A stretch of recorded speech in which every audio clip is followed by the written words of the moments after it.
Good evening, everyone. Thank you to everyone for coming. This is a public meeting of the School Board of West Bend Joint School District Number 1. More than 24 hours in advance of the meeting, notice of the time, date, place, and subject matter of this meeting was posted at the entrance doors of the Education Service Center and at the West Bend Community Memorial Library. A copy was also sent to the Daily News, WIBD, Milwaukee Journal Sentinel, and other media sources that have requested notice of our meetings. And ask our superintendent to confirm that this meeting was properly posted. Yes, it was. Great, thank you. Please rise and join me for the Pledge of Allegiance. I pledge allegiance to the flag of the United States of America and to the republic for which it stands, one nation, under God, indivisible, with liberty and justice for all.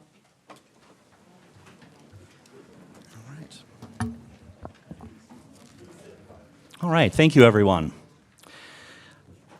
So we recognize a quorum present tonight with 6 of our members present and in person, and Nancy Justman has an excused absence, so she will not be joining us tonight. Next on our agenda is the approval of our agenda, and the agenda was published in advance. I would move for approval of the agenda. Is there a second? Second. Thank you, Paul. Motion and second to approve the agenda. Any final discussion? All in favor, please say aye. Aye. Aye. Any opposed? Thank you. That motion carries. And next we have our student reports, and we have Alexis Gugliotti and Raymond Spores here. So I'm going to invite Alexis forward to give us an update on what's happening in the high schools. Good evening, and thank you for coming. Yeah, of course. Since the last board meeting, there have been many things going on within the student body. For athletics, West Bend girls soccer have their first game tomorrow combined as a co-op team. Track has had a successful indoor season where 5 people qualified for the indoor state meet this coming weekend. And track is also now transitioning into outdoor season this week. The softball team has started off their season with a win, beating Sheboygan South 11-1 last Tuesday. Dolphins, our synchronized swim team, is busy preparing for their upcoming shows on April 28th and 30th. And then on Tuesday, April 26th, all juniors and seniors will have asynchronous online learning because freshmen and sophomore will be taking the ACT Aspire exam. So good luck to them. All right, thank you. Appreciate the update. And Raymond Spores, good evening. Good evening. So this week, 3 members of the West Bend ski and snowboarding team are in Colorado at nationals, so good luck to all of them as they compete. The West Forensics team had 3 students earn semifinalist honors at the WFCA state tournament this last weekend, so congrats to them on a successful season. Local scholarship season is coming to a close soon with scholarship night happening on May 2nd, so to all seniors, watch out for those scholarship letters in the mail. And spring sports have also started this week. Softball, baseball, and lacrosse all have home games at the high school this week, with boys tennis and boys golf starting next week. And all spring sports schedules can be found on the West Bend West Athletics website. Finally, several weeks ago before spring break, we had Charity Week at the high school, and I have the totals and how much money we raised for those charities. So on Monday, we raised $1,892 for Lacey's Hope. On Tuesday, we raised $1,562 for Citizens Advocates. On Wednesday, we raised $4,230 for Haven Inc. On Thursday, we raised $2,291 for Casa Guadalupe. And on Friday, we raised $3,958 by West Bend High School and $1,133 raised by Kewaskum High School for a grand total of over $5,000 for the Albrecht Free Clinic. And then on Saturday, we had the charity dance in which we raised money for the American Cancer Society, and ticket sales for that totaled over about $9,000 for the American Cancer Society. So for all charities throughout that week, we raised $24,069.28.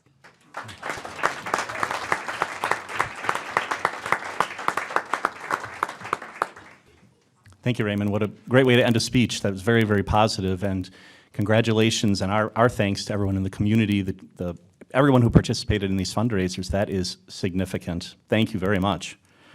All right. We next move to recognition of Winter State qualifiers. And Molly Hengst, East Athletic Director, I believe, is here. Hey there, Molly.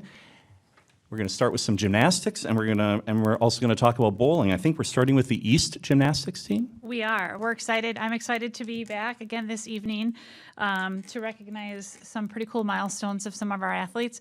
I'm actually going to pinch hit for Miss Felber as well. She's out ill today, so I'm just going to keep coming back up and going back. So first, I'm going to bring up my head gymnastics coach, Stephanie Bintz. Hi, I'm here. This is McKenna Orth. She is a freshman for East, and I'd like to start off by, it's an honor to have McKenna on my team this year. She's been a great role model with her hard work, positive attitude, and especially her infectious smile. Her strive for perfection has been noted throughout the season, as she has continually broke her own PRs as the season went on. Her natural athleticism and love for the sport is something I'm honored to have been a part of this season. Some of the most memorable moments of this season were tying the school vault record with a 9.3 and breaking the team floor record with her teammates Paige, Alyssa, Maddie, and Kenzie. She has also set 2 new school records for floor and the all-around with a 9.475 and a 36.55 respectively. Her hard work and dedication has paid off throughout the season as she has qualified for state in vault, beam, floor, and the all-around. McKenna performed wonderfully at state, with her being able to hit the podium. She placed 7th on beam and 6th on floor. McKenna is a phenomenal athlete, and we are honored to have her as an East Sun.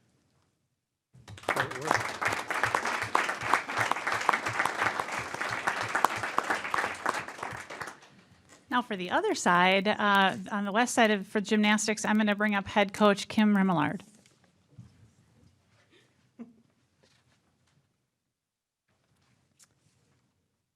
I would like to introduce Michaela Schubach, and this is Mel Pitts. Both Michaela and Mel have been great leaders on the West Gymnastics team, not only this past season, but the last season as well. I have to remember sometimes that they're only sophomores. Both girls contribute to the success of our program. Michaela took first on vault with a 9.2 and third on uneven bars at sectionals. This got her to state. She took 17th on vault, and she also, on uneven bars, took 18th. Michaela even received second team All-State for the uneven bars and also took All-State Academic Award. Michaela was voted most dedicated for the Spartans gymnastics team this year. Mel took 5th on floor with a 9.05 at sectionals. This got her to state. Mel placed 14th. Mel also received first team All-State for vault. Mel was also voted MVP for the Spartans gymnastics team this year. I would also like to say how proud I am of the West Girls gymnastics team this season. All girls worked hard and kept breaking their own goals. It was an honor to coach them this year. I would like to say thank you to the Superintendent, Mrs. Williams, and the school board, and Aaron Felber for having us here today. Thank you. Thank you. I think we're going to talk about bowling. Yes, moving to bowling. And I'm going to call up the West Boys head coach, Mike Herther, and he's going to cover all of our bowling qualifiers on the west and east side. All right. I'm Mike Herther. I am a volunteer coach with the bowling program. We got a healthy group of people here today, but it's actually good we don't have a bunch of people. I'm going to try to make it short instead of talking about all 4 sports. Here today we got Zach Zaromsky from the east side. Zach qualified for singles in the singles shootout. Second year going to state for a singles shootout. Had a 84% fill percentage during the season, what I believe was top 2, 3? I don't know. It was pretty high. Top 1. See, there we go. I didn't want to seem arrogant, but it was pretty good. So it was a very successful season for him, and also was a leader on the East team, and they took the whole entire East team to state this year. At state, the East team ended up averaging 173 a game across 15 games for a total of 2609 for their pin count, so that is very successful for them. And then we did have 2 girls qualify. The one on the east side, Haley Kohler, she qualified in the singles shootout. And on the west side, we had Haley Corbell, who qualified on singles for the girls on the west side. So that's pretty much the east team. Zach was a great role model, really helped out across the program. When you go and bowl, all 4 programs work together, and he's just been a great help to us. So thanks, Zach, for that one. And then I got my West boys here. I got Josh Renner here. Josh, wave to everyone. Good. Jacob Becker, the tall one. And then Joe, all of them are taller than me, weird. And Tyler Space. So these are 4 members of our team. When you go to state bowling, you got 5 people who are bowling, and you have alternates so you don't go and hurt your fill percentage so you can be number 1. But Zach didn't have a sub. So we had a very successful team. Josh Renner and Jacob Becker both made it in the singles shootout as well. This year, what's kind of cool, because we only sent 6 kids, and 4 of them were from West Bend out of our district. So that's like our conference. So very good representation across East and West boys singles shootout. And then as a team, we finished with a 175 average, so better than East. Just got to point that out. Even though our place doesn't go and beat them, we did beat them if it would have been heads up. So we finished with a 175 team average. I just thought for the teams, both teams averaged above 20 pins above their season average. So to go to state and really go and succeed that way. No, we didn't finish a high place, but it was good to see strong finishes. And I just want to go and thank the school and the school board for allowing bowling to be a sport. It's a great opportunity for kids to go out and have fun, but then to go and put it into team competitions, go and create a good cohesion. A lot of these kids bowl in leagues and are earning scholarship money to go and continue their education. So we just have a strong bowling foundation and want to continue it. So thanks for your time. Thank you. Thank you.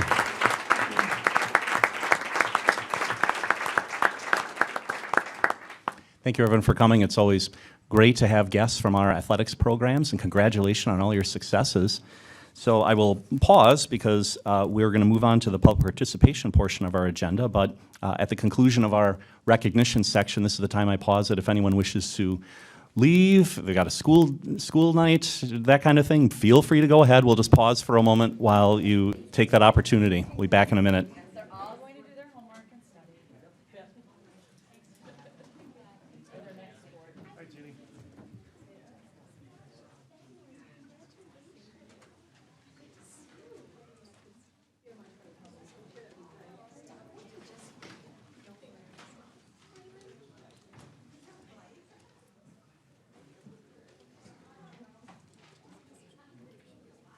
All right. So next on our agenda is public participation. I have 4 participant comment cards. Is there anyone else who has a participant comment card they wish to turn in? Looking, I don't see any. All right. So I will read Board Policy 187. We've come to the public participation portion of our agenda. Board Policy 187 prescribes the nature and procedures for this segment. I summarize the policy at this time, but copies of this policy are available in the back of the room, and I encourage you to familiarize yourself with the policy in its entirety. Residents of the district, parents of children in district schools, and employees of the district may participate.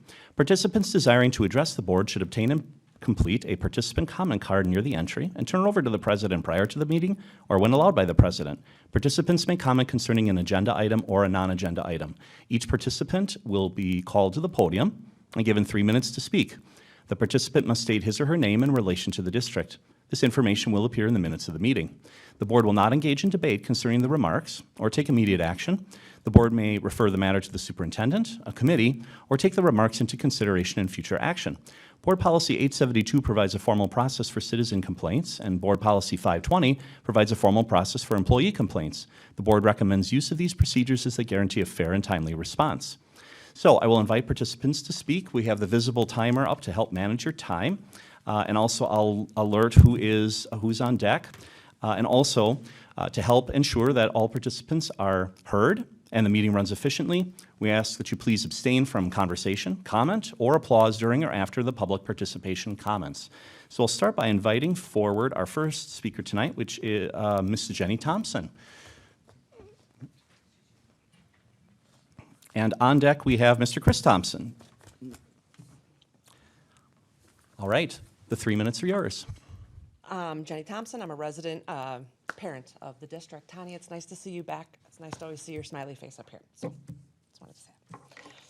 All right, a few weeks ago, what's that? No, I mean in person. A few weeks ago, in my daughter's history class, a teacher asked the kids one by one, how many guns do your parents have in your home? One by one, every student sat there waiting for their turn to answer. When my daughter was asked by the principal how that made her feel, she said it made her feel like she was pressured into answering. He said that he wanted to show the kids how popular the Second Amendment is still today.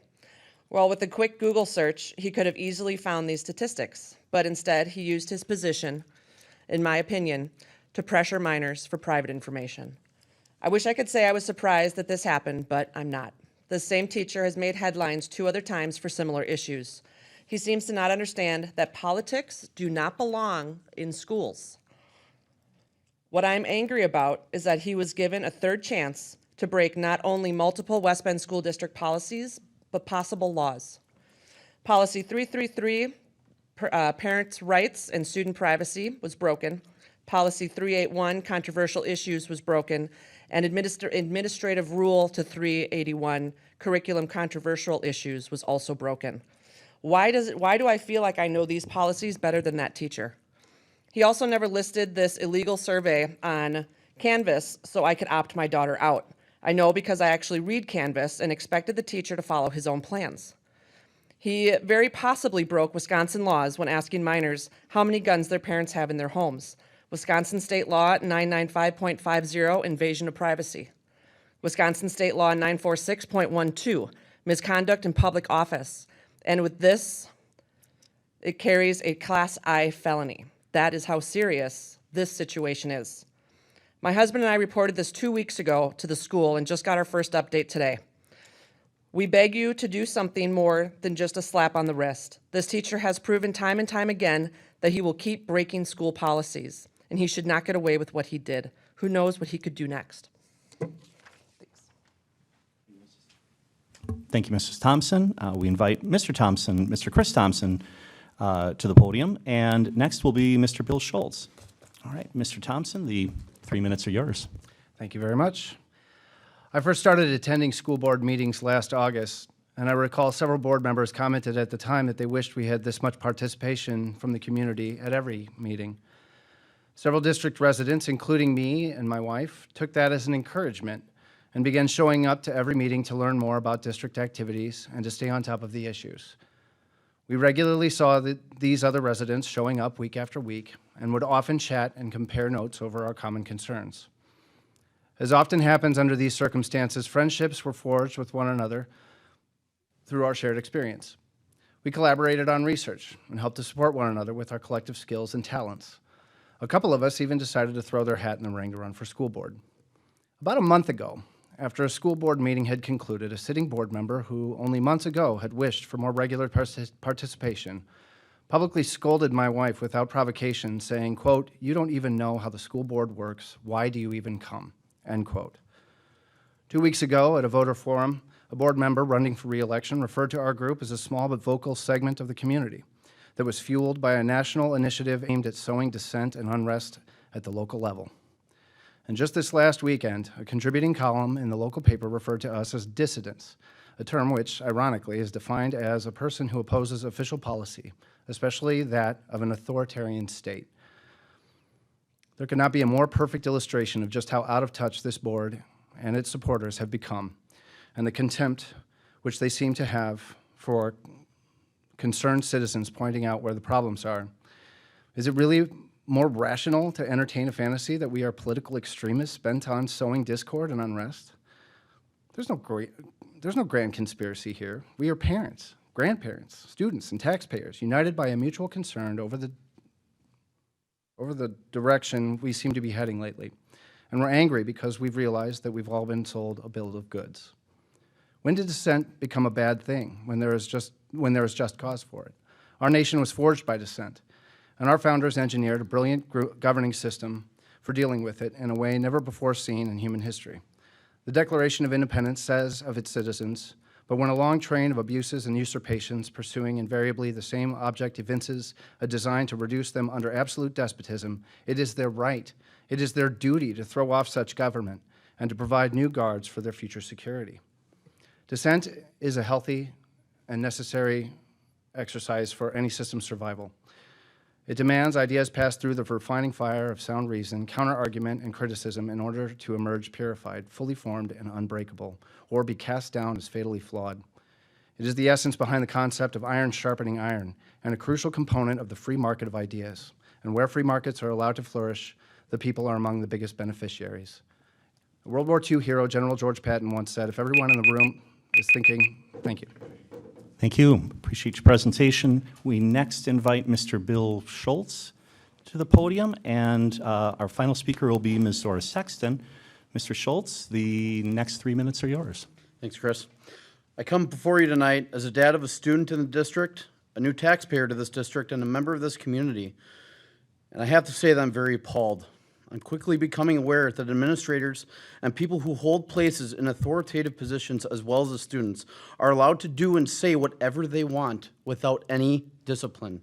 Whether it be a student who continually bullies other students, faculty and staff pushing their own political agenda in the classroom, or administration blatantly spreading misinformation, this community deserves much better.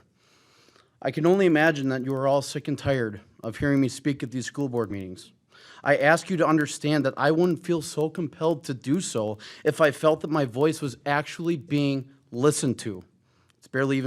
It's hardly even being heard. To hear and to listen are two completely different terms that require two completely different means of actions. I hear a lot of kudos being given, but I have yet to hear any of you asking any difficult questions that need to be asked. How can we curb bullying in our schools?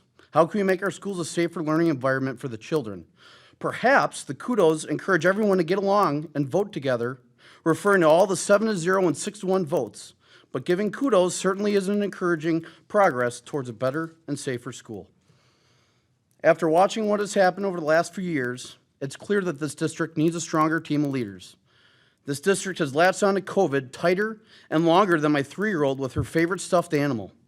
Every other school district in the county has been able to proceed from a business-as-usual model since the beginning of this school year, to which I wish this administration could have followed along with. No more excuses. That ship has sailed many moons ago. I hold myself to a very high standard of accountability and oftentimes become upset when others don't meet these standards. There is an awful problem with bullying, harassment, and physical altercations in our school. To the point, my 9-year-old son, who is in the audience today, has been bullied for over a month and nothing is being done about it. It seems as if teachers and administrators are afraid to discipline students as they rightfully deserve because this world has become soft, and many people have such a strong sense of entitlement that doesn't exist. I have some very tough questions that I would like some answers for. Are you guys courageous enough to make a stand against these issues? Can you guys help contribute to a better and safer learning environment, mentally, emotionally, and physically? Can you hold yourself and your colleagues to a higher standard? Or do you think there's a better fit with other people on the school board? I'll tell you what, if it were me, I'd be up for these challenges. The real question is, are any of you? Thank you. And our last speaker is Ms. Doris Sexton. We invite you forward to the podium.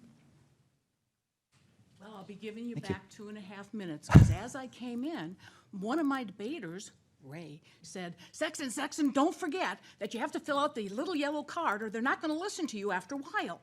And because I have an agenda item a little later on, I'll be back to answer your questions then. And I won't listen to Ray anymore, at least not for tonight. Thank you. All right. That is our last speaker. So that will close out our public participation. And we'll move on to the consent agenda. And on our consent agenda tonight, we have minutes of the March 21 regular board meeting and executive session, disbursements posted through March 26, 2022. We have no certified staff contracts to ratify, 1 resignation, and 2 retirements. I would move for approval of the consent agenda. Is there, is there a second? Second. Thank you, Joel. Motion and second to approve the consent agenda. Any final discussion? All in favor, please say aye. Aye. Aye. Any opposed? Thank you. That motion carries, which takes us to reports. And Superintendent Wimmer. Thank you. I would echo the thanks that the board expressed regarding our students, their representation at state competitions. I know we're finishing up those winter sport recognitions as the spring sports start. So just again, thank you to those students. A welcome back to all of our students and staff, and a welcome to a familiar face. I would just like to point out Peggy Schmidt, who is starting with us today. She will be the executive assistant to me, starting in our district office. She also serves to support the board in secretarial tasks. So Peggy is taking on the role of Jen Roush, who transferred, you recall, to East Athletic Department. So I thank Jen, as well as my former assistant, Sue, who have kept all operations going until we could onboard Peggy and steal her. Some of you could recognize her from her days at Silverbrook. She worked in the main office there, and most recently from Germantown. So a wealth of school experience. So welcome to Peggy. We're excited that she's here. One of the things, the election is tomorrow on that spring ballot is school board. If people are interested in candidate information, there's information on our website or there's other forums. But one of the things I just wanted to talk about and kind of seek if the board had a position on, generally we need to do the election canvas. So there's a couple things when you're pulling for ballots, you're doing the canvas. I look back historically, pre-COVID disruption, it looks like historically we held it 2 days post-election on that Thursday at 4 p.m. here at the district offices. I would then post that for April 7th at 4 p.m. to continue that practice. Was there any remarks from the board, any concern with kind of getting back to that traditional practice? I think that sounds fine. Okay. Like I said, I look back historically, that seemed to be what that practice was, kind of pre that interruption. So I just wanted to double check since I had that opportunity. You heard from our students regarding Charity Week prior to break. So I just want to highlight, it's a great week of giving. It's highlighting charitable organizations, nonprofits in our community for our students, raising awareness, and certainly garnering funds for them. So I just want to repeat those. More than $24,000 was raised by the students. Even Kewaskum students contributed, so thanks to their efforts too. Those receiving funds include the Albrecht Free Clinic, the American Cancer Society, Citizen Advocates Lacey's Hope, Haven Inc., and Casa Guadalupe. So these donations were matched by community partners, so I wanted to highlight those as well. Because their contributions help amplify those totals. That was Kane & Kane, Bank 5-9, the Prescott Family Foundation, Sunrise Rotary, and Westbury Bank. So again, thank you to our students, all the charitable organizations in our community that serve, as well as those business partners who matched funds. Tomorrow evening, our own orchestra students will perform in a concert with former Trans-Siberian Orchestra electric violinist Mark Wood. Wood was an original member of the Trans-Siberian Orchestra and is today a successful solo artist who writes and records original music for film and television and has released 7 solo albums. So both today and tomorrow, he's holding workshops with our students and they're rehearsing with him for that concert. That concert's at 7 p.m. at the West Bend High School Silver Lining Arts Center. You can purchase tickets online for Eventbrite. They're $10 for adults, seniors, and $5 for students. There's a small additional fee if you use Eventbrite. I believe they're also available at the door. So consider yourself invited. What an amazing experience for our students for learning and then also performing. One of the updates that I've been giving ongoing is around bus behavior. We were off last week for break. We certainly rode buses again.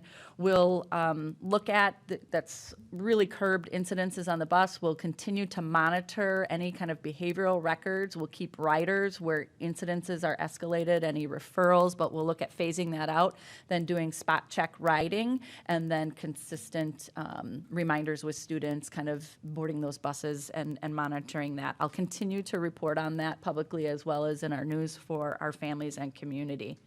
One of the follow-up items that we had heard before we talked about was the alignment of routes, days, et cetera. We've engaged right way in that discussion, but don't have any preliminary plans or things to bring forward at this time. But we will when we have something that.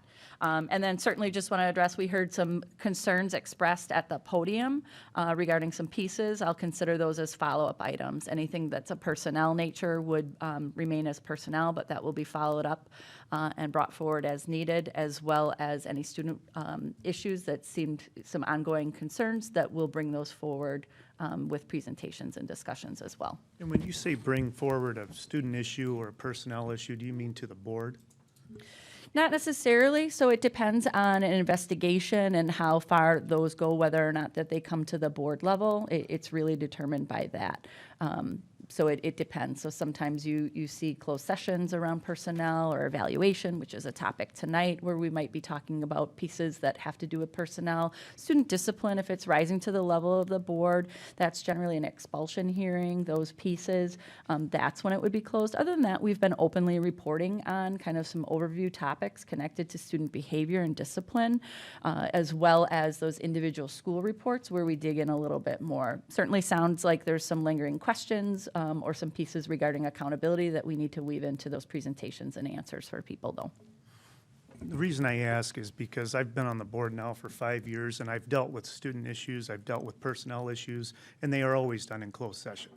And the public at the podium tonight has been asking for answers on some of these issues. The public may never, ever know what the outcome is on a student issue or a personnel issue because it's held in closed session, and rightfully so. But, you know, we've dealt with personnel and student issues on this board over the past couple of months a lot, and that is shown in the closed sessions that we have. And I guess I just want to make that statement. The public may never know what the outcome of some of these issues are, and rightfully so. These people are either minors, students, or employees who have a right to their privacy, correct? Correct. We would certainly work within the confines of our ability to report, but we know those things weigh heavily on people's minds. So we make sure and kind of do checks and balances of what we can release, when we can release, and do that. And we try and do that really openly in our district news or to a school community. But you're right, when it's talking about an individual or piece, it really depends on those. But again, we would urge everyone, not just in discipline, when you're getting down to specifics, to share concerns so that we can move through a complaint procedure, an investigation, and navigating that. And we'll share what we can with individuals or the community. That's all. Any other questions for Superintendent Wimmer? All right, hearing none, we will move to our Curriculum Committee report, and Erin Dove will give us that report. Yes, so the curriculum committee met on Wednesday, March 23rd. That was a reschedule from what would have been tomorrow's meeting, but for some conflicts, we moved it to March 23rd. I'm actually going to read a lot of our notes because we really covered a lot of things. The first item on the agenda was, again, 5th through 8th grade social studies feedback. We talked through a set of questions that came from a community stakeholder that we thought were really, a lot of them were broad-based questions just in general about our curriculum process, and so we thought that would help clarify some items for some people. And then we talked through and had discussion and responded to a series of photos that was sent from a community stakeholder as well. Dr. Jill Reese did a lot of that research, hunting down where those photos were from, and then talked about if they were from materials that we would be looking at or not. Additionally, we were sent 3 resources along with the links by another community stakeholder. And so those were looked into as well. The first was called the Core Knowledge, History, and Geography. And that is offered for grades 3 through 6, and 7 and 8 are separate resources. That resource specifically states that you have to find the areas in it that aren't aligned to your state standards and develop the tools and resources to make them align. And one of the key things in the RFP that our district used was that the resource had to align to our Wisconsin state standards. So that piece of the work was already done for us. And then in grades 7 and 8, that was a textbook that was downloadable. But there was no digital platform to kind of organize those materials, and the scope and sequence was pretty limited with that. And then grades 3 through 6 for that were actually reading books and were available for purchase. So it just wasn't quite what we were looking for a district our size. The next resource that was shared with us was a report called the 1776 report. And that is simply a report that's an overview, beginning with the Declaration of Independence and ending with the task of national review. It offers suggestions on what to teach with some resource recommendations, but it's not specifically a curriculum at all. So we thought that perhaps that could be used as a complementary resource in grades 8 or above. It was actually a pretty high level resource, and we were looking for 5th through 8th grades, so that wasn't quite a fit either.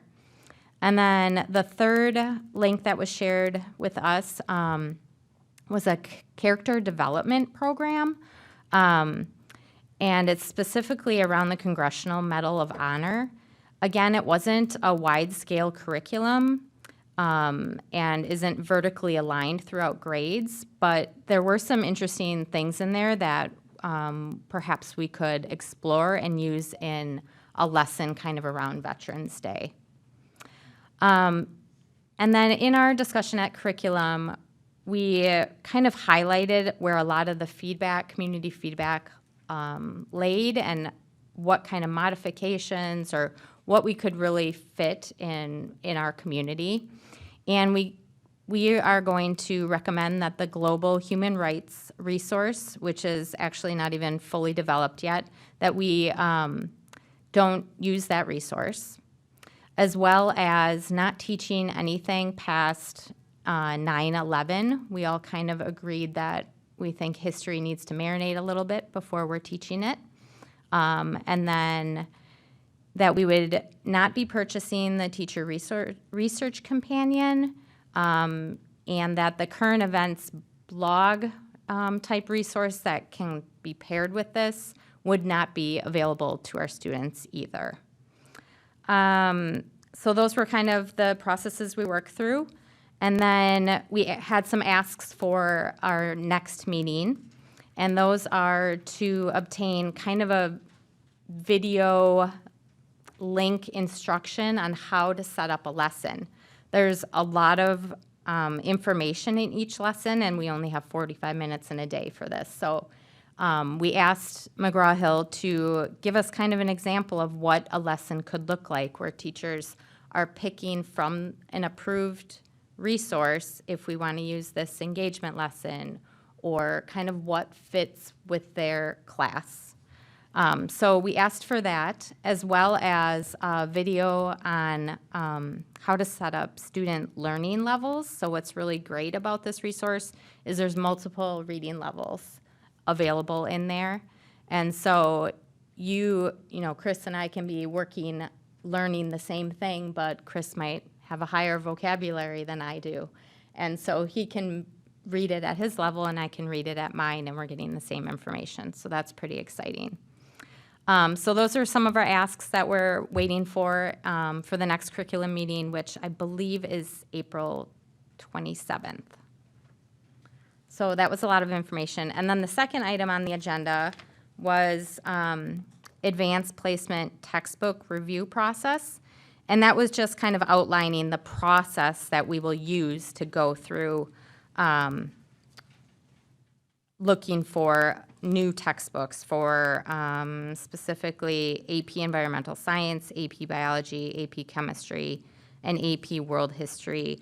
Our textbooks are, correct me if I'm wrong, maybe Laura, but they're not relevant with the College Board materials any longer, and so we need to stay relevant to the AP tests that's used across the nation. So that was a lot of information. But good information. Obviously, a lot of work done at the committee level. Any questions for Erin? Thank you to our curriculum committee members for all the work. I'll say something. Of course, Connie. We've been working hard to think locally and make sure that whatever resource is chosen fits into the values of our community. And that's why not teaching anything after 9/11 is important to us, because it eliminates just discussions that don't need to be had in school. And so no current events, no activism talk, anything like that. We're going to stick to basics and civics, and I just, anything else that anyone can think of that would help us with the structure that fits with our community would be welcomed. Thank you. Thank you. All right.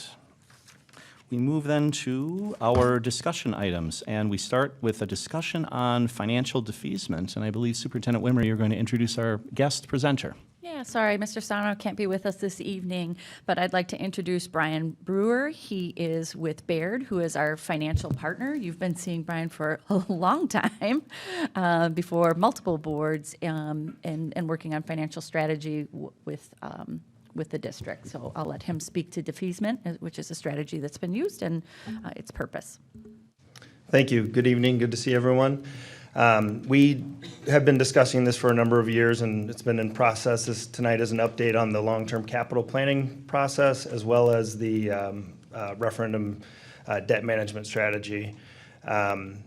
Last year, one of the actions that you took was to refinance a portion of the referendum-approved debt to achieve $330,000 of interest cost savings, basically taking advantage of the historically low rates that prevailed post-pandemic and kind of market adjustments. And since that time, so taking that action last summer, locked in very favorable interest rates. As we've been reading in the public financial news, interest rates have been steadily increasing throughout the beginning of 2022.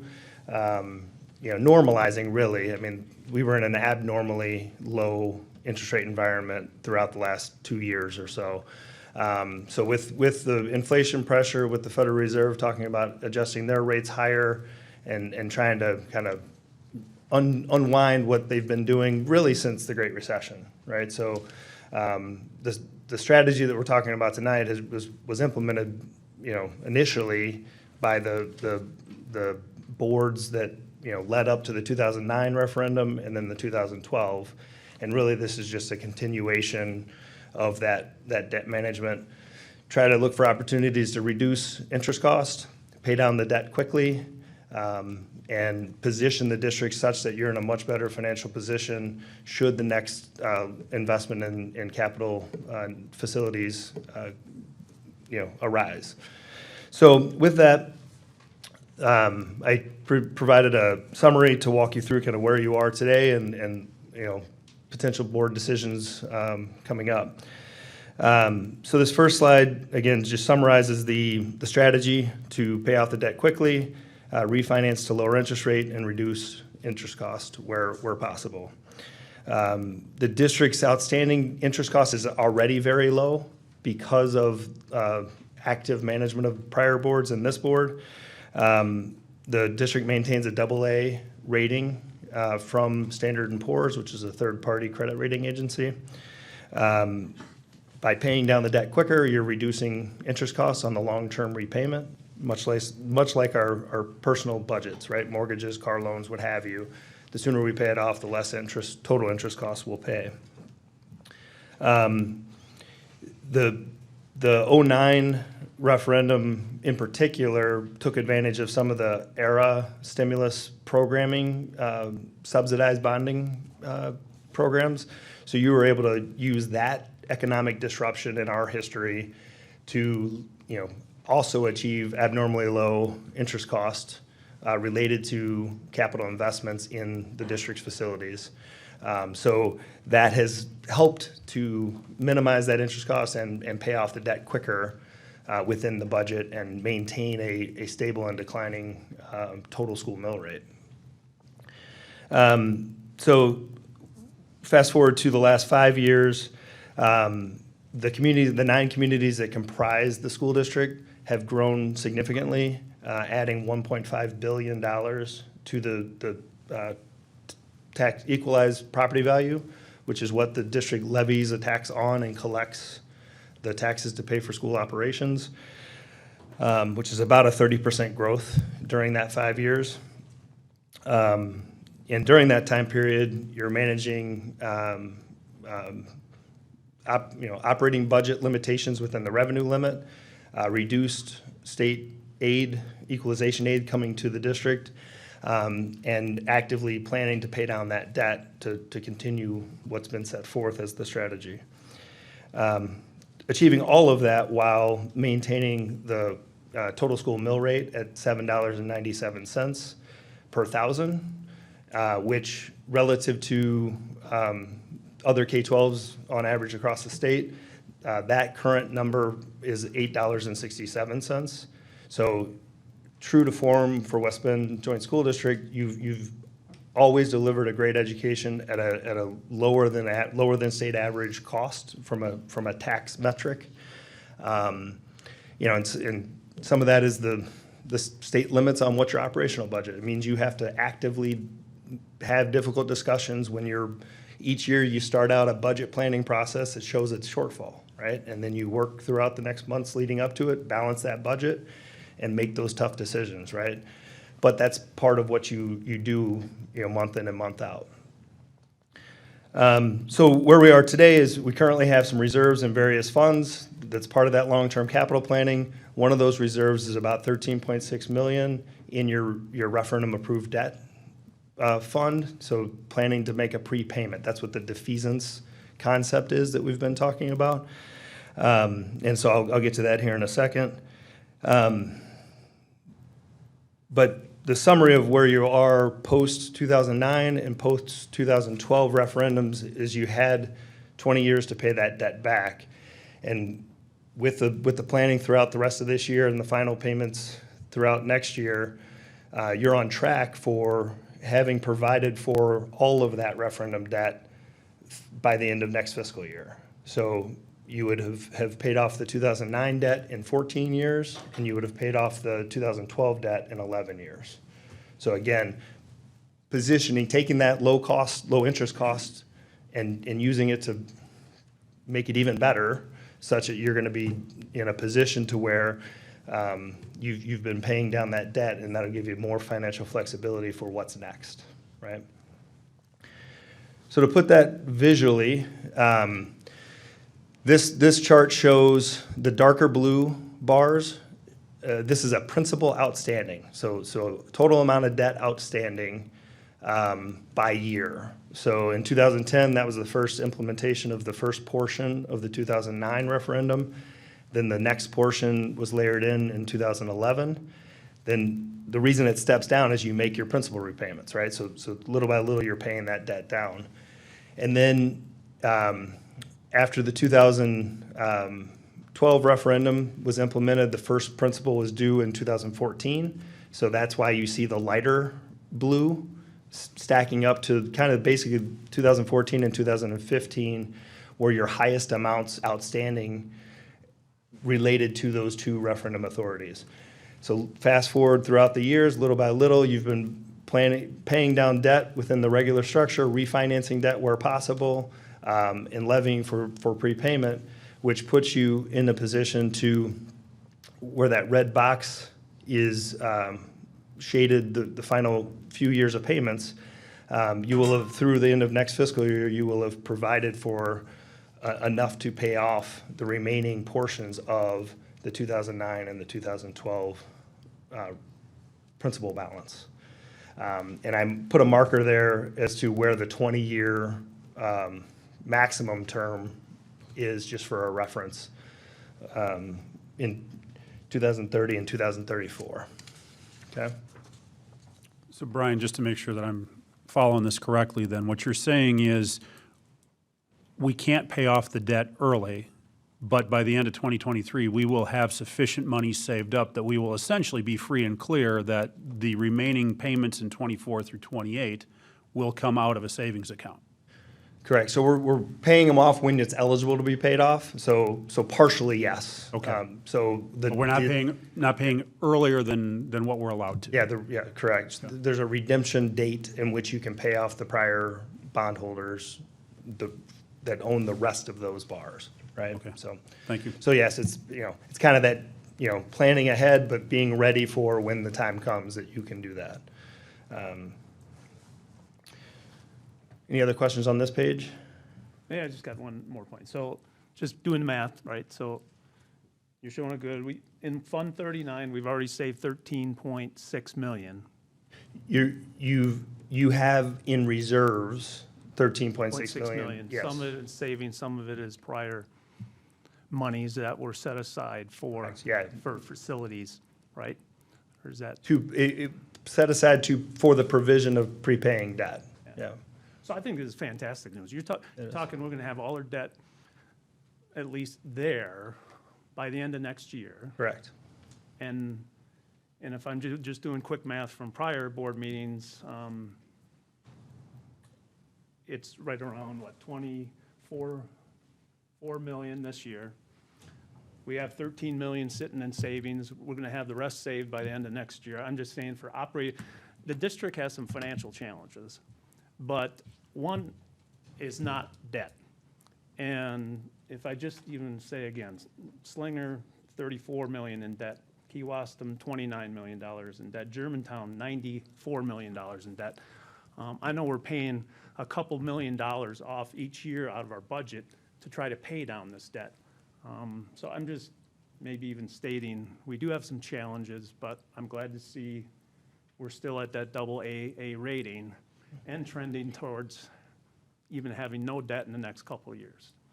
And a part of that AA rating is your long-term management and fiscal planning. The things you do month in and month out and the multi-year planning, that all factors into that AA, which is, so AAA is their highest, and then AA is the next category down, and then, within that, there's 3 levels as well.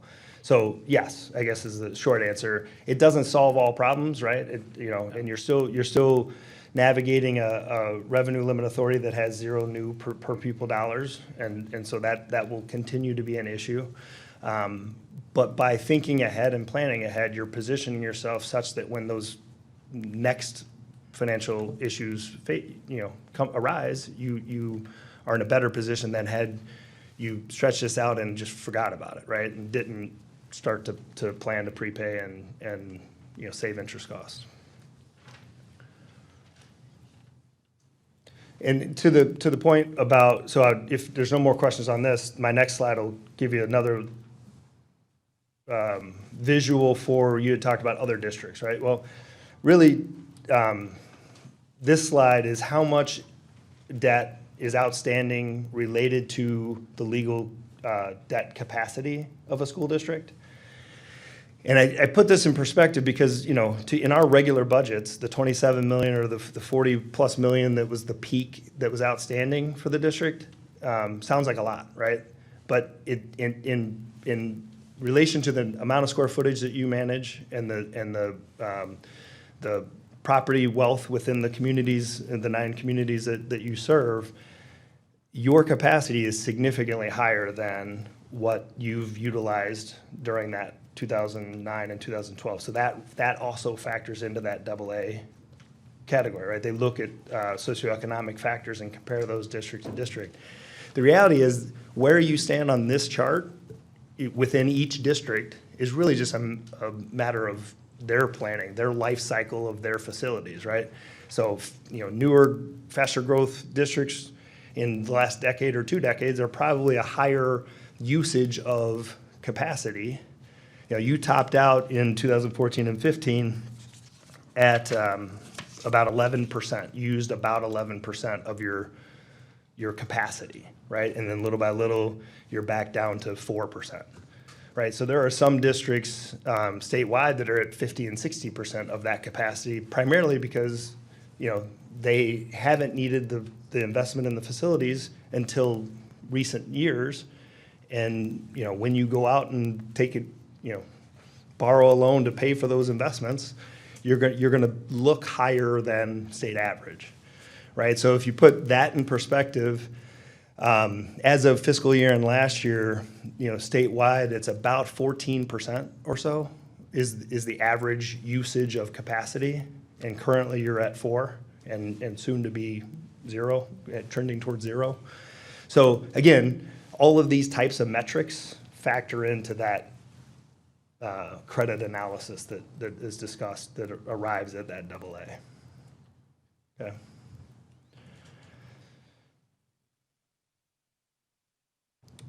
So within that, this is a visual that shows the total school mill rate trending since 2014-15. And the segments of the bar represent, so the black is the operational levy portion of the total budget. The blue is the original scheduled payments for the referendum debt as they were originally laid out. And the purple represents over the last 6 years, the amount that you've planned ahead to provide for that future prepayment of debt, such that you put yourself in the position that we were just discussing. And so achieving that at a stable $7.97 mill rate and maintaining your longstanding history of being well below the statewide average for total school mill rate per thousand. So that's what this visual is demonstrating.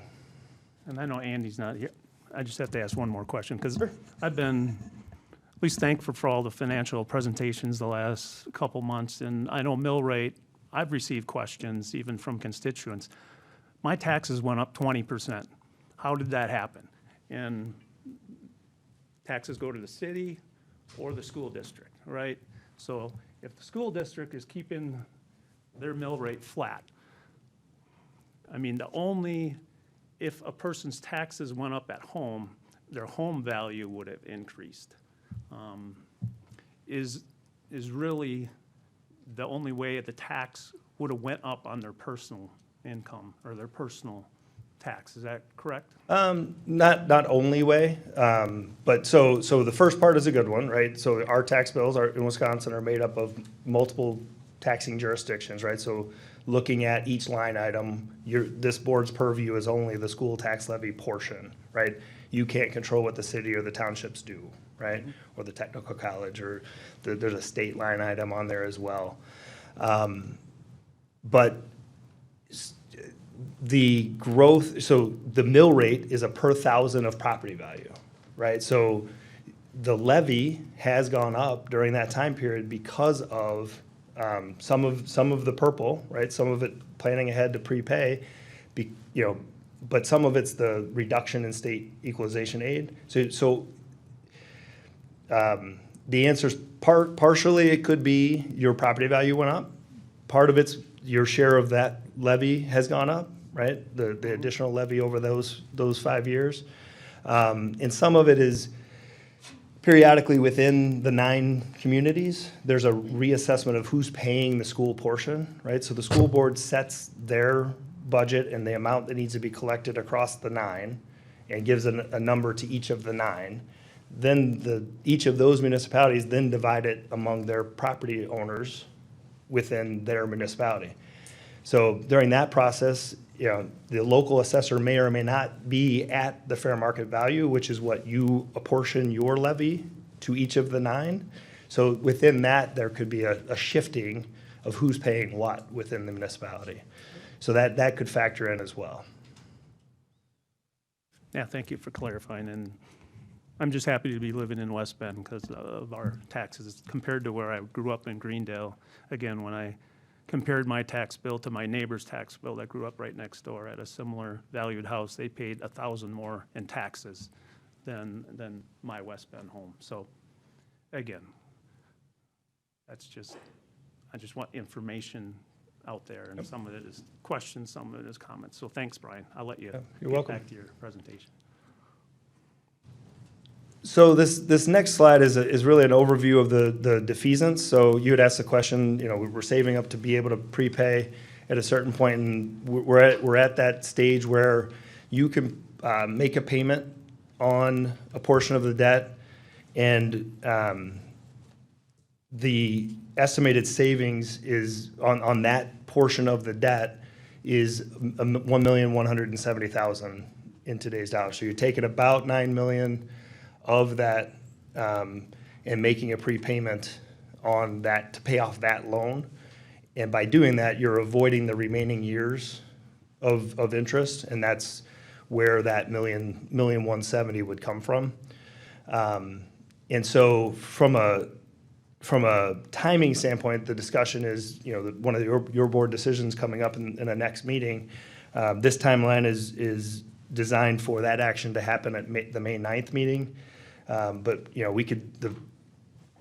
that's a month out is really why we did that. You could tell me I'd rather get this done sooner at your second April meeting. But either way, you're putting money aside to make the payoff, and it occurs in this fiscal year. So because the other thing that we manage with this is as you know, all of your expenditures go into that state aid formula, and so you're reimbursed at different percentages depending on where the spending is. So we've been wanting to try and target that in a spot where it's not that aid impact or loss, if that's where this fiscal year ends, that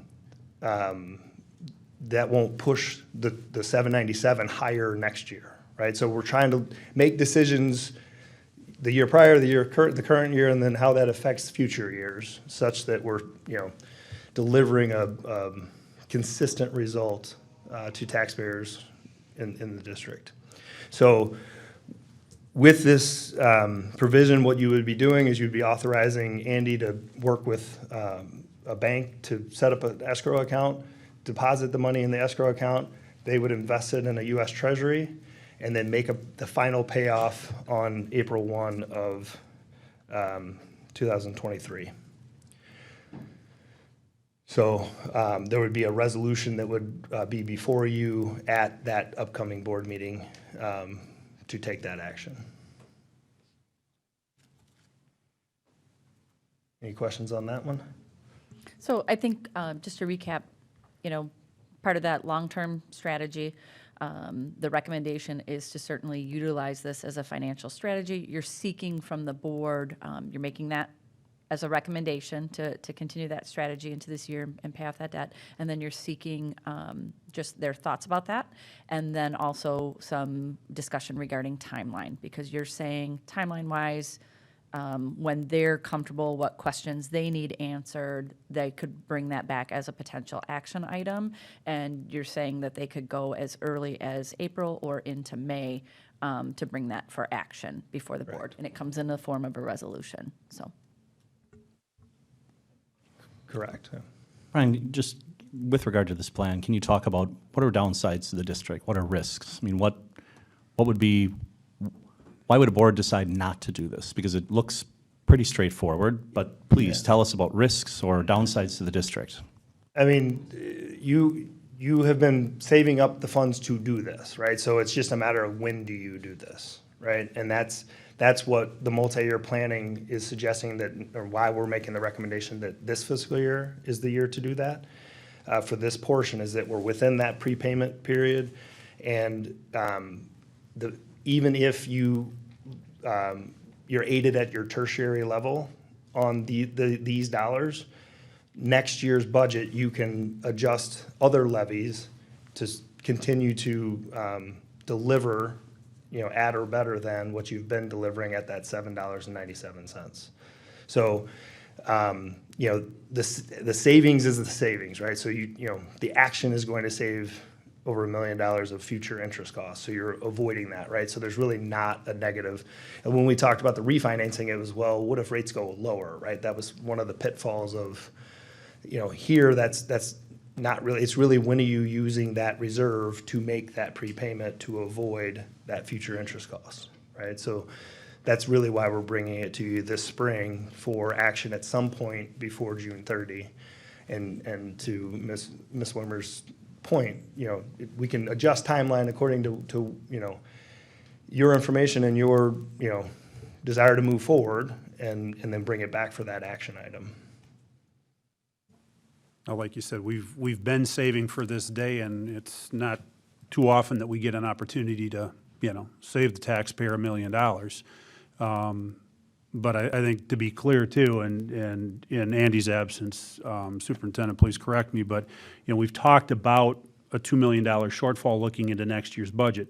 This is not $1 million savings to apply to that because this is separate from operating money. Correct. We still need to go through our regular budget process, as we said, tighten the belt, bring that into balance prior to that, and we can't use, these aren't dollars we could apply to that. It would help us offset future financial, concerns, but not into this next year, so. Thank you. The 1.17 million in savings and the 13.6 in Fund 39, neither one of those can be used to offset Correct. budget shortfalls. Those are both related to payments within the referendum-approved authority, right, and not the operational authority, right? So they're two different sides of the total budget. So I'm in favor of it. If you're looking for some board, definitely in favor of it, even 100%, to do it as soon as we can if it's saved and there's no downside risk.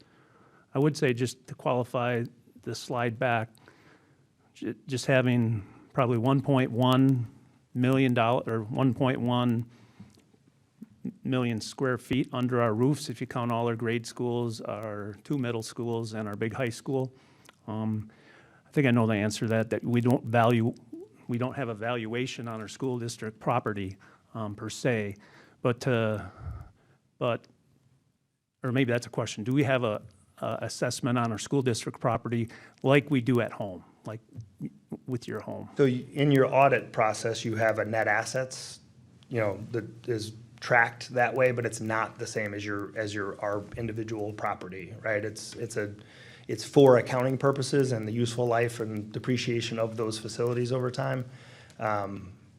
But that number wouldn't tie to you turning around and selling Badger or something like that, right? Like those aren't the same type of valuations that we think of in our own personal lives. Yeah. Right. So that, I kind of knew the answer. So as we depreciate, I just know it's a big number, and I know some people are shocked. Well, you still owe $15 million, and yeah, we still owe $15 million, but we're trying to save and pay it off.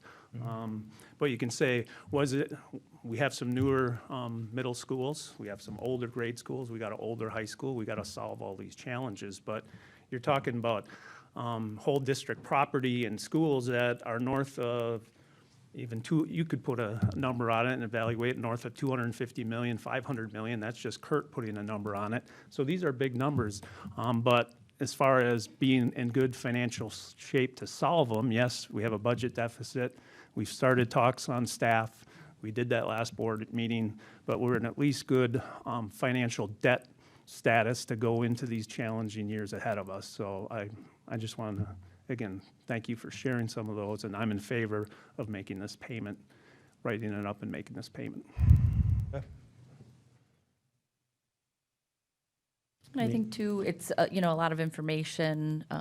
Thankful for Brian's expertise in working with the district. If you have questions as you reflect on this, we can certainly do a follow-up around that. But then I'll work with Chris as board president to determine kind of what questions do we need answered? Do we need to do a follow-up presentation? When would the item be ready for potential action through resolution? So we can work on that timeline. So I guess I would encourage to kind of take some thoughtful reflection on this piece. He's got a few more slides to go through around context of other budget pieces, but then we can approach it that way.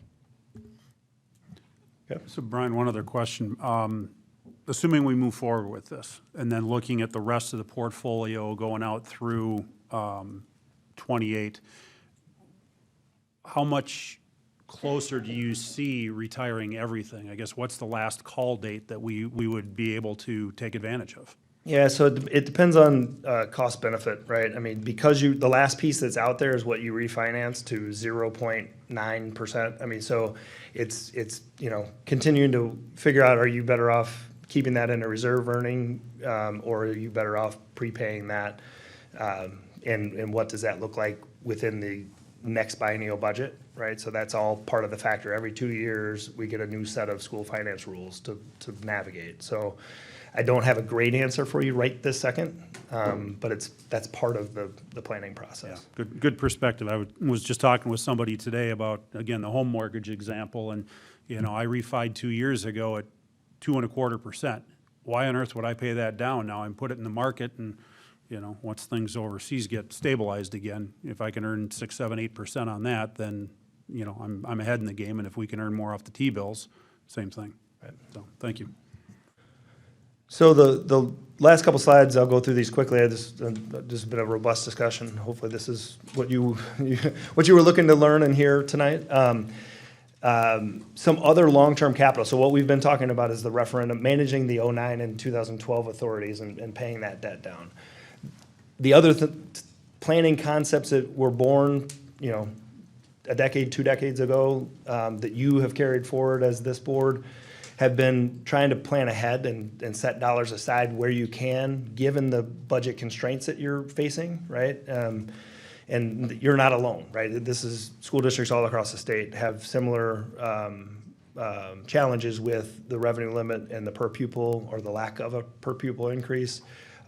So you're making those tough decisions. But within that, this page summarizes where you stand, and we've discussed this in previous meetings, but where you stand in certain other reserves that are within that operational reserve or operational authority.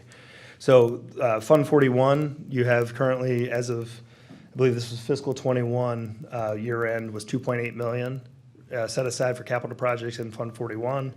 In Fund 38, which is the debt authorized within the budget, which has been kind of your capital planning, the board's capital planning within the budget, like smaller ticket items that you can kind of amortize. It's your commitment to that line item in your budget. That has a reserve that can prepay some of the remaining balance there, depending on the math of, is it better there, or, you know, is it better to have that pay some other future capital need? And then the board, a number of years ago, basically created the ability for all school districts to create a Fund 46, and then this district created a Fund 46, which allows you to set dollars aside annually at the end of a fiscal year for long-term capital needs. Currently, that balance is about 3.6 million. And then within your Fund 10 general fund budget, you know, you have some committed reserves there for future capital as well, which was, again, a legacy long-term plan to set dollars aside where possible for future needs. And currently, there's a $1.5 million set aside in the Jackson School Improvement Reserve within the general fund. And then the sale proceeds from Barton Elementary are still available as a reserve, a committed reserve within the operational. So you have some funds set aside for, as you continue to evaluate of that million plus square footage, you know, what is the next need, right? And how do we address it, and what's the right long-term plan for that? You have some dollars set aside within that limited budget as well. So then the final page was really just kind of a summary and kind of things to think about as you move forward. You know, board decisions, you know, when do you want to take action? That would be one of the items that we would talk about. Ultimately, just, you know, reinforcing that this has been an ongoing representation of the community, that you want to pay down your debts and your liabilities and as quickly and cost efficiently as you can. So this is an ongoing response to that. You know, and by doing that, if there are future investments in facility needs coming up, then you're able to, because you're arriving at debt free, right? You're able to pay off that principal quicker, which is helpful if we're in a rising interest rate environment, right? The sooner you can pay down higher, to your point, you locked in your mortgage at 2.25%, you know, why would you do anything different there? Why not pay off a car loan or something, right? That has a higher interest cost. So it gives you board decision and flexibility as you address those long-term needs. So next steps in the planning process, Ms. Wimmer, Andy, Julie, we talk a lot about a multi-year, you know, we work within a multi-year plan on the operational side, which you'll see a lot more as you're working through heading into setting the budget for next year or finalizing the budget for next year. And then, continue the strategy development sessions with the leadership team. Continuing to identify, you kind of summarize, we've addressed things at the middle school level, what else in the capital footprint do we need to address and what does that look like, right? That needs to continue to be an ongoing discussion. That one, given the lifespan of a school district, that's an ongoing conversation in every budget year, really. And we've talked about being able to finally lead into our community conversation, sharing this. I shared in my last superintendent's update some of the work we've been doing behind the scenes regarding our facilities, the assessment, and being able to not just really explore what strategies to use financially and what's available, then it's really to help us prioritize with our available funds where are we going to strategically place those dollars, because we know we have ongoing facility needs. So while we had some preliminary pieces, there's still, like I said, a little bit more comprehensive look that Dave and his team is finalizing. So we look forward to that and kind of sitting down in a format where we can have some really rich discussion and engage our community in around what are the priorities around facilities and leveraging the dollars that we have. Yeah, and that's really my last point is future decision points, right? Like identifying what are those key decision points and then now what, right? So I'll leave it at that, and if I can answer any other questions. Otherwise, Brian, I know you work with a lot of school districts. Have you ever worked with a district who's able to build a new school, like an elementary school, without having to go to a referendum?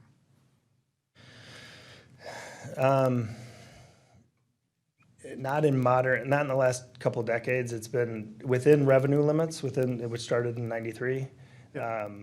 It's been increasingly difficult within those to pay for the ongoing operational costs and then set dollars aside especially to the level of a new school, like a new square footage, generally the cost of that project, that investment outweighs what you're able to do within the different reserve buckets that I just identified on the previous page, like to set those dollars aside. So on the spot right here, I'd say probably no is the answer to your question, but it's really the way the formulas are set up, it's driving the community discussion about, here's the capital footprint, here's what we've done so far in our capital plan. There was, leading up to the 09 and 12 referendums, there was a 25-year plan. Like there are needs that were discussed back then that are still needs today, right? Like, so it was take care of these things and then come talk to us at some point in the future once we've paid that off, right?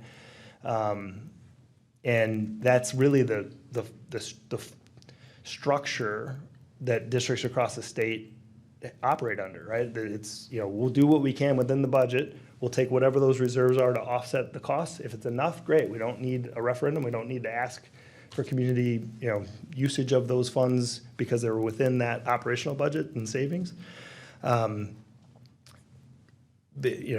Tomorrow there are 35, I believe, capital referendums and another 48 operational referendums.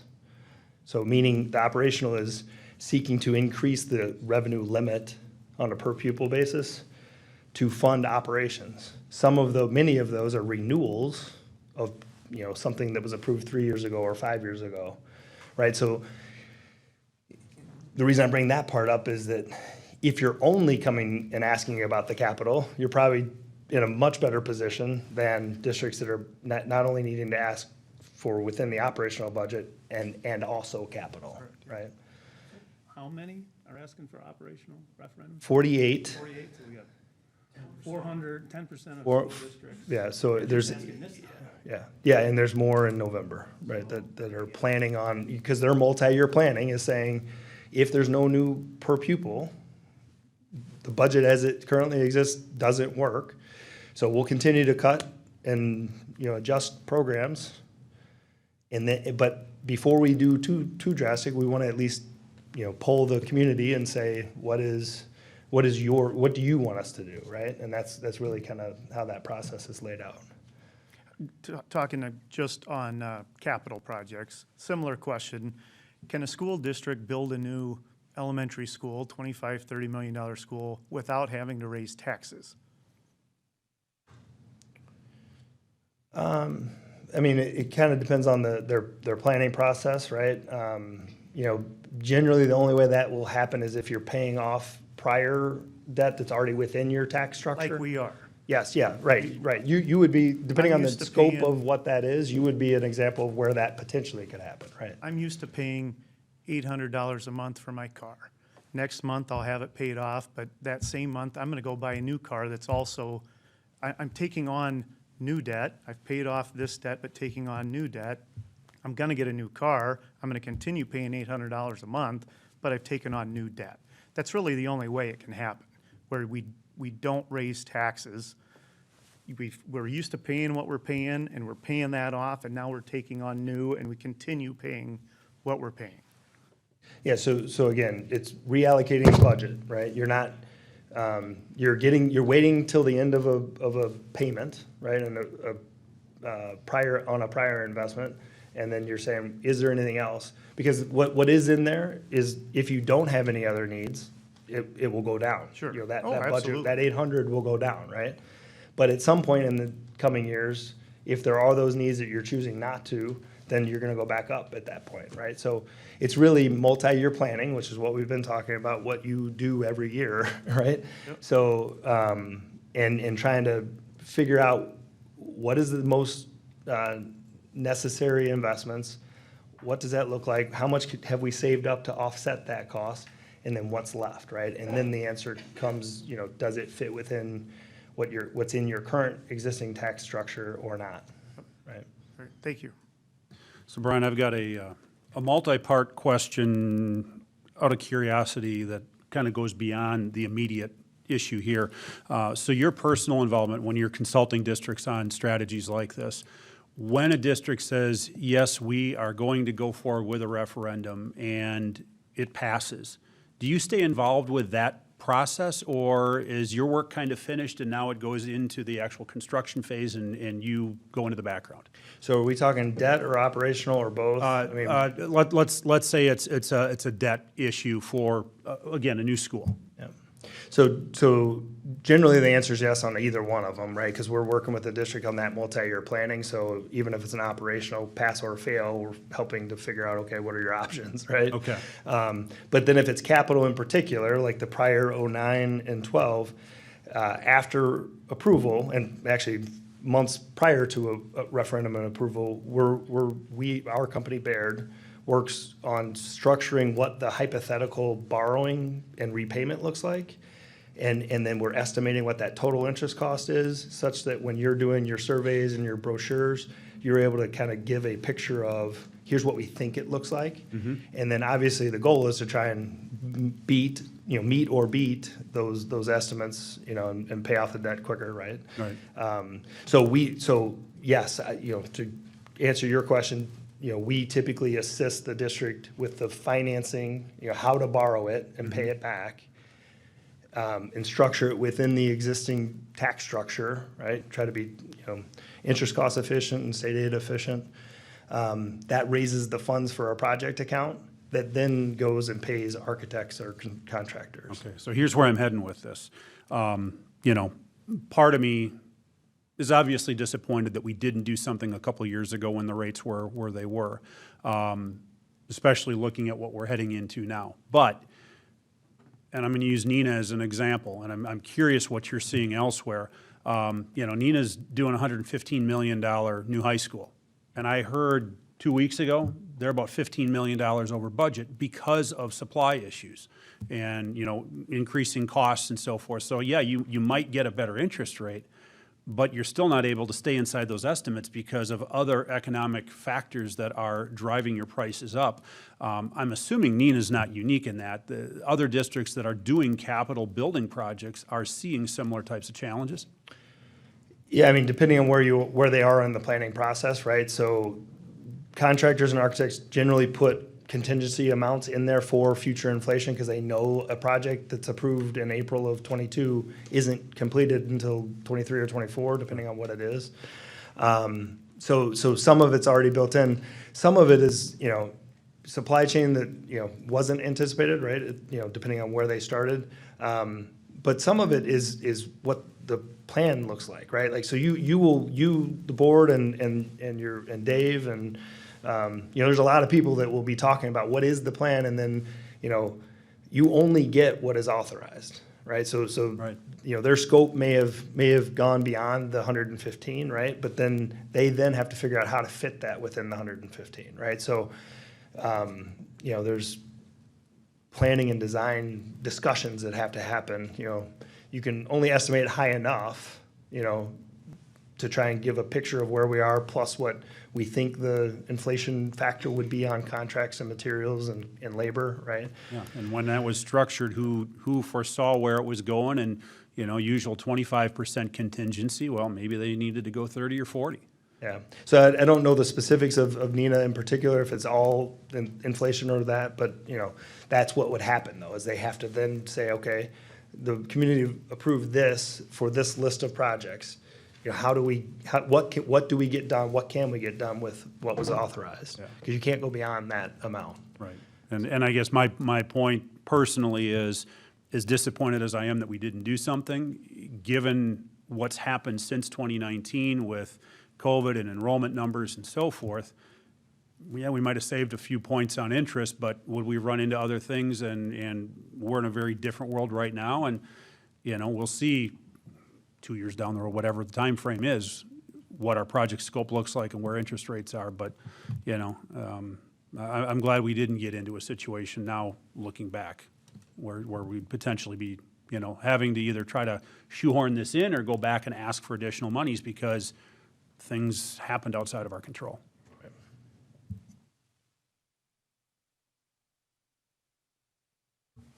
So moving forward from a timeline perspective, can you talk about what's Baird's deliverable to us between now and when we take action on this? It's the So drafting of a resolution. Yeah, so we work with Quarles and Brady, who drafts your bond-related resolutions.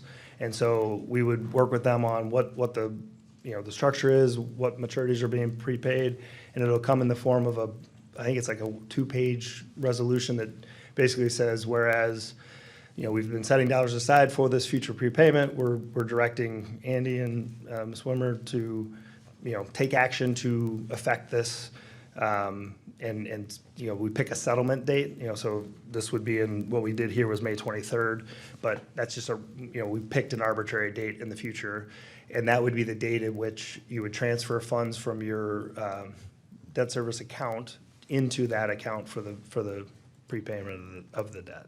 So, I mean, that's kind of the detail of what would be coming and what would be in that resolution. So other than that, it's a pretty straightforward type discussion. So the timeline talks about potentially doing that or for consideration at, let's see, May 9th? May 9th, yeah.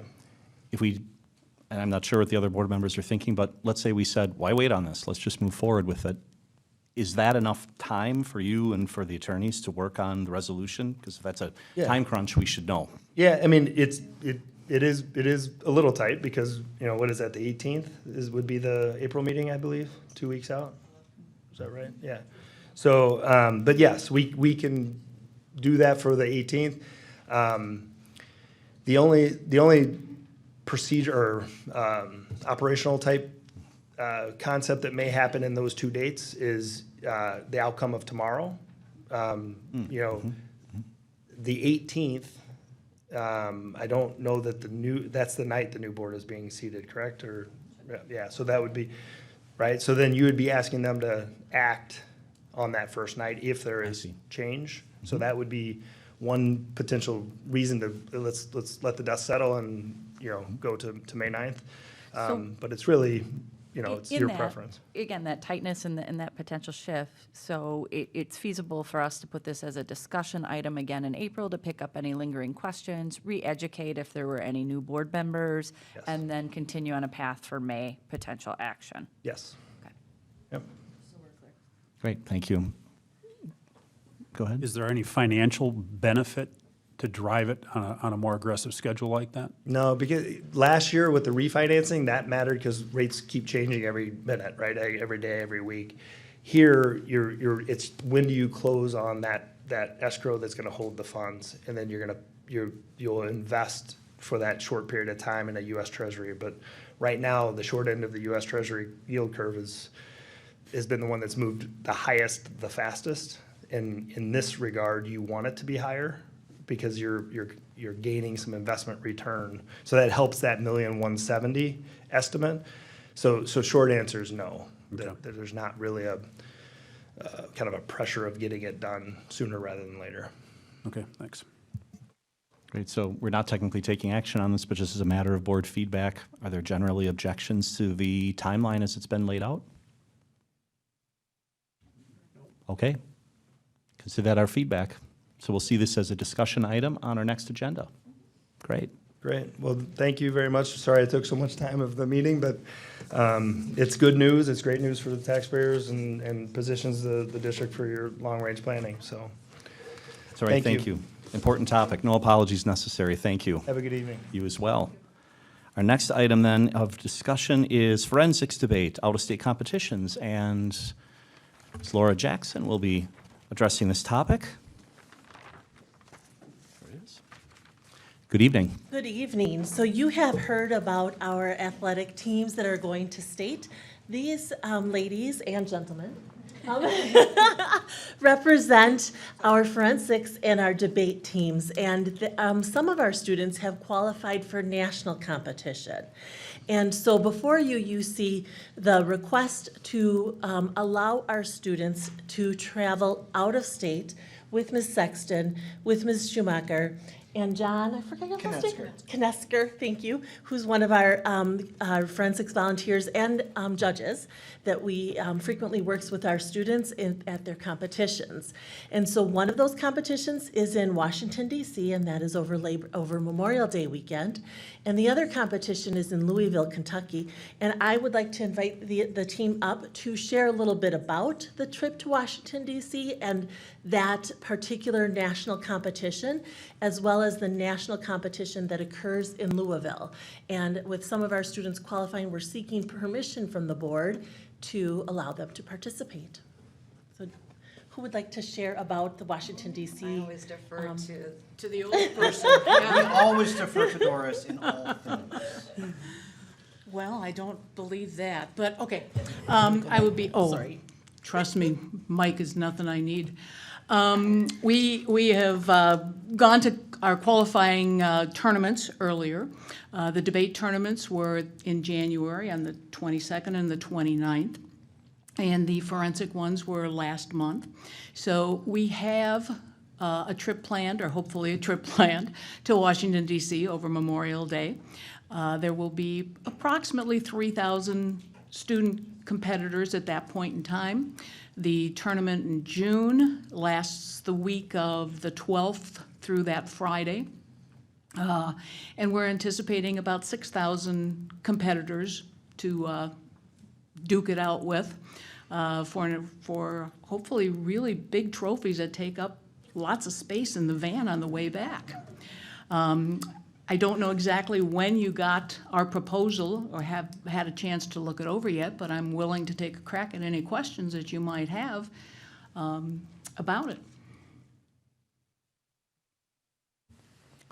So this is scheduled as a discussion item, so we won't be taking action on this tonight, but any additional questions? I've got one. Maybe we can talk about from a funding perspective. How is this covered? Yes, so if our forensics and debate teams do fundraising and put some of their, and collect fundraising dollars specifically to support students in their forensics and debate work. So they have some money in their activities account that could be utilized for this, as well as funding from the district. And so Mr. Sarno and Ms. Hengst are, as well as an athletic director, she's also oversees our co-curriculars. They have been talking specifically about where that funding is coming from, and I'm happy to have them share those details that particular day. the flights, they will be taking a plane to DC so that they are there and back in time for final exams. Oh, yeah. And they're driving the school vans to Kentucky. And, but as far as the specific funding, it's from a variety of sources. Same vein of thought regarding out-of-pocket costs to the students. So I see in the proposal, DC is about $300 and Louisville's $250. What if a student's not able to cover that? Are there alternate sources? There are a couple of alternate sources. If you noted, and in one of them, it is the Sexton Scholarship is available for some students, as well as we can take a closer look at that from a district perspective, but we would not want that to be a barrier for a student who has qualified to participate, and so we have a couple of options there. And I've got a big checkbook yet. Kurt? I would just love you to do maybe a small commercial of, Okay. of how many debate team members you have out of the high schools. I remember at a board meeting, maybe it was a year or two ago, that seeing many of them in the audience and participated. And again, I said at that time, I wish I would have taken debate in You high can still school. join us. I might take you up on that. But how many students participate? We seem to get a high rate of participation, and I think offering out-of-state trips is outstanding for participation and just for their development. Well, it certainly is a great motivator. The bad news is in the last couple of years, because we have gone to almost exclusively in debate, virtual tournaments, our population has decreased a little bit. We don't have quite the camaraderie. You don't have, the ability to be face-to-face talking to people. Zoom works fairly well, but not as well as we would like. So this year, we've had 7 debaters. And yeah, the number is sadly down. So that's down, so good. We need to do a commercial. Debate is We open do. for business.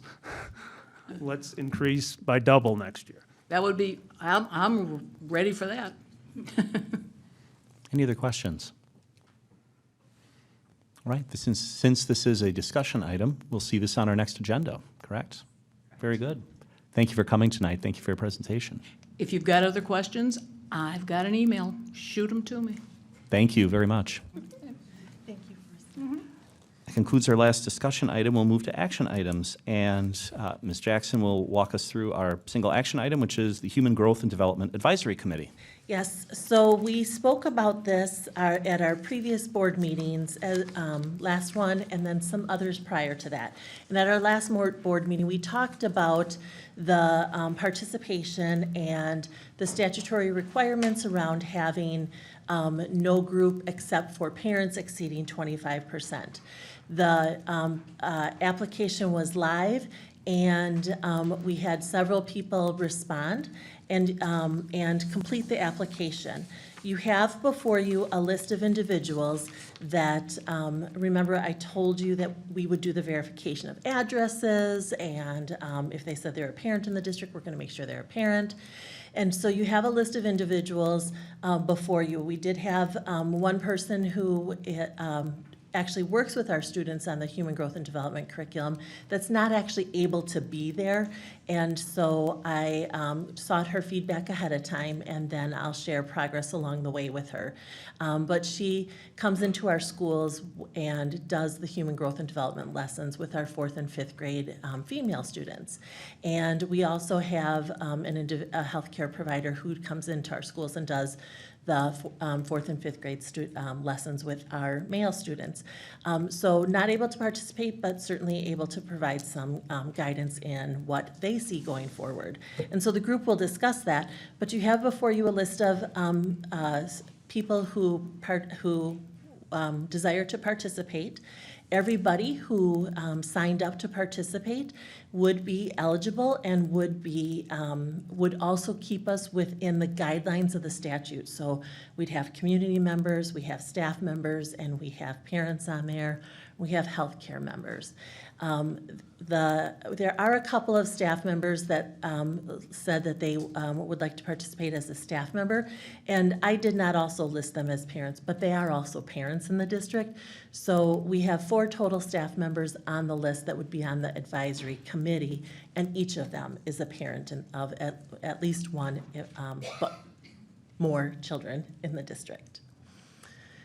Do you have any questions about the advisory committee participants on the list or anything like that? So individuals could apply to be considered. Correct. Were there any that applied that were not granted a seat? Mm-mm. Everybody who applied met the qualifications, but the individual who could not, we had 2, one couldn't be there any of the nights, and one could not be there until the last 45 minutes. And so I said, you are welcome to come and watch and be there for those 40, for that time. But that I wouldn't have them officially on the committee because they couldn't be there for the first part.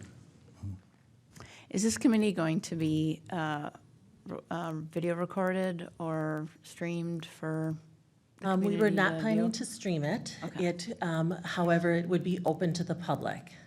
And it would be open to the public so they could come and watch, but we were not planning on streaming it. Okay. But the committee has to report to the curriculum committee. Correct. Then, so they're not, they're kind of They're- advisory in They are nature. And advisory. then they have to come before that public committee that you and Aaron both sit on, where then everything has to be authorized, approved, and then determined when it gets moved up to the full board for any kind of action associated. So we don't just authorize people to come together and make decisions Correct. about that. There's a robust process. This is just a unique group because there's statute that governs how it's formed and who gets to be part of it. And the fact that it's a board-appointed committee. And then we have some very tight parameters about what we're looking at. So we have a curriculum in place. We'll be looking at reviewing the state statute. If you may recall that there was a revision to the state statute earlier this year. So we'll be looking at what we teach and alignment to the statute, alignment to the state health standards for health education, and then developmentally appropriate for the students at the age that are taking that class. And so those are the 3 things that we'll really be focusing on with regard to the curriculum. So Laura, I think I recall seeing the Agenda? process timeline that there's 3 meetings that this group will be participating in. So based on that, when do you forecast that a presentation to the curriculum committee would be occurring? May 23rd, it's 24th. May End of May. 24th. So we're yes. looking at about 6 weeks. Correct. Okay. Their last meeting is May 3rd, so then I would project that the May 24th curriculum committee. Okay, thank you. I And that- understand the meeting's open to the public. Correct. Is there a reason why we wouldn't video record it and post it? Not really. We can. Well, the last advisory committee that I'm aware of was a facilities advisory committee. And I don't know that we made a decision to video record them, or we didn't. I don't know if we consciously made a decision not to, but then members of the committee came anyway and started recording it themselves and posting things on social media and whatever. And so if that's going to happen anyway, then why not we be the ones who record it and post it on our website? And we could post it in full context. Correct. And that would be, I agree. I would like that. Yeah, I would like that too. We will make sure that that happens. As long as the committee, I plan to vote in this committee tonight, but there could be committee members who are not comfortable with that. And if it's just one person, I may say, well, then too bad, you can't be on the committee if all the rest of them are okay being video recorded. But if a lot of them have a problem with being videotaped, well, then we're gonna have to we're gonna have to talk. We're gonna have to reassess this. Yes, and on the application form, it did state that this is a public meeting that is open to the public and occurs in a public forum. I think the exact wording was, this is a public meeting and open to public, the public will be viewing, almost like a fishbowl kind of thing, that I'll have opportunity for them to hand in paper feedback, but they're not participating in the committee. So I'm happy to set up that, I am happy to set up the opportunity for it to be videotaped. And again, the idea that we put out the video in full context, I think is a good idea. And I don't know that it good has to be strong live, but if it could be video recorded and posted within, 48 hours, I think that would be great. Okay. I think I saw this, but I just wanted a reminder. There's a specific agenda for each meeting, correct? That's correct. And then are you going to be Facilitating, keeping correct. things on track and moving along? Yes. Okay. And our educators will be there to answer questions and about the curriculum and things like that, as well as having staff participating in the actual advisory committee. Will this committee elect someone from their own group to make the presentation of the curriculum committee? We will seek volunteers. Okay. Because I don't know, we can seek volunteers, and if everybody wants to be there, we can talk about who would speak. Okay, yeah, I just want to make sure that it's somebody from the committee itself, not, no offense, but not you. Not administrator. Just to keep it pure like that, so, okay. Yes. Thanks. Yeah, so they'll bring forward recommendations, and then we may have, I don't know how long the work will take for us to act on any of those recommendations, but we'll bring those forward so that the board can hear them directly. Any other discussion? I will move approval of the following individuals to the 2022 Human Growth and Development Advisory Committee. And I apologize in advance if I say someone's name incorrectly. Kara Petzold, Jennifer Thompson, Stephanie Bailey, Jody Geenan, Kelly Metzenheim, Troy Lather, thank you, Jennifer Unger, Kara Knudsen, Lisa Levroten, Ashley Lockwood, Melissa Navalis, Chris Bossert, Jim Heim, Jennifer Orth, Lance Rell, and Kate McCall. Second. All right, motion and second to approve the aforementioned individuals to participate on the, I want to be sure I get the name exactly right, the Human Growth and Development Advisory Committee. Any final discussion? Hearing none, I'll call the motion. All in favor, please say aye. Aye. Aye. Any opposed? That motion carries. Thank you. Meetings will be posted, and they will be taking place at the high school West Library. Thank you to all the people who have volunteered to be on this committee. Yep, absolutely, yes. Thank you Yeah, so the board's much. thanks. Appreciate it. All right.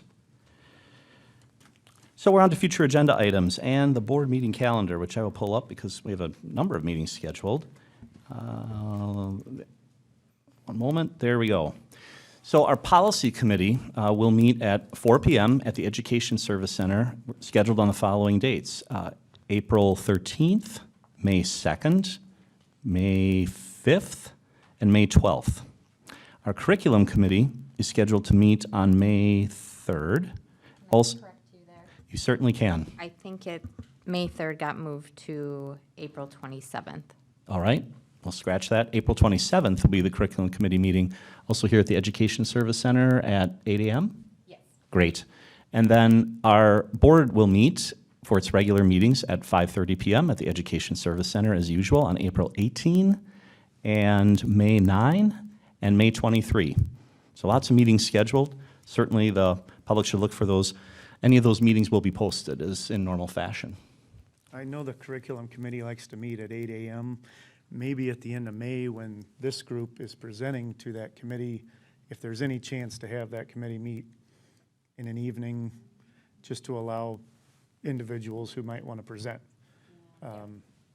If we, and that's a little ways away yet, but I think it might be more. That's good feedback, to potentially amend that so that individuals could participate in the presentation. Great. Rick can work with the advisory committee to, when that comes around, but. Okay. And obviously the curriculum committee, so. Good suggestion. Thank you. Any other questions on the board meeting calendar? Any items for follow-up and communication that we haven't already discussed? All right, we've reached the end of our planned agenda, and we have an item to discuss in executive session. So I'd move to adjourn into executive session pursuant to Wisconsin Statutes 19.851C to consider employment, promotion, compensation, or performance evaluation data of any public employee over which the governmental body has jurisdiction or exercises responsibility, and take any such action if necessary based on its discussion, namely evaluation. Is there a second? Second. Thank you, Joel. Motion and second to enter into executive session. Since this is a motion to adjourn into executive session, it is a roll call vote.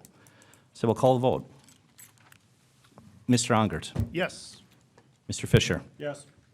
Ms. Justman is absent. Mr. Rebholz? Yes. Mr. Swigert votes yes. Ms. Schmidt? Yes.